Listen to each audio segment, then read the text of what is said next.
राधे राधे। जय श्री सुखदेव।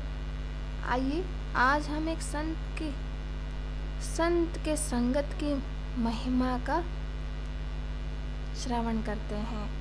तो मैं आपको जो संत के संगत करते हैं उससे क्या लाभ होता है वो आज बता रही हूँ। तो एक बार एक जंगल में एक संत अपनी कुटिया में रहते थे। एक किरात मतलब शिकारी जब भी वहाँ से निकलता संत को प्रणाम जरूर करता था। एक दिन किरात संत से बोला कि बाबा मैं तो मृग का शिकार करता हूँ, आप किसका शिकार करने जंगल में बैठे हैं? संत बोले श्री कृष्ण का, और फूट फूट कर रोने लगे।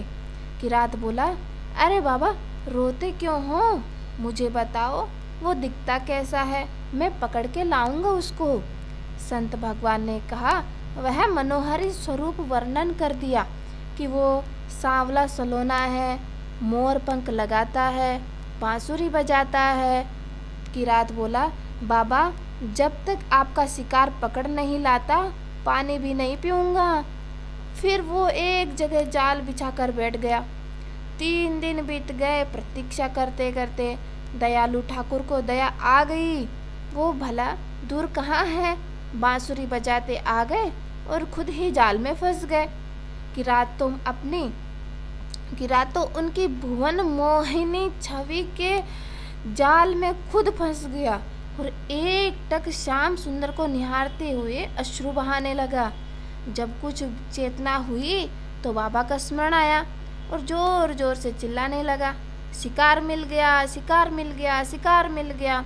और ठाकुर जी की ओर देखकर बोला अच्छा बच्चों 3 दिन भूखा प्यासा रखा, अब मिले हो और मुझ पर जादू कर रहे हो।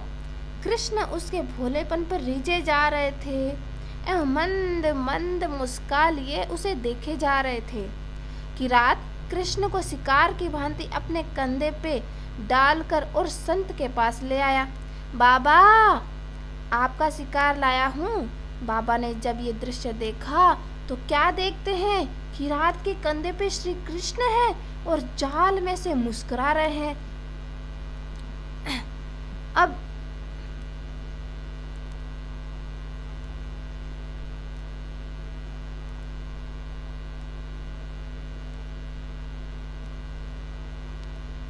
मुस्कुरा रहे हैं तो बाबा तो हक्के बक्के रह गए। बाबा ने देखा, बाबा क्या कह रहे हैं सुनिए। संत के तो होश उड़ गए थे, किरात के चरणों में गिर पड़े बाबा।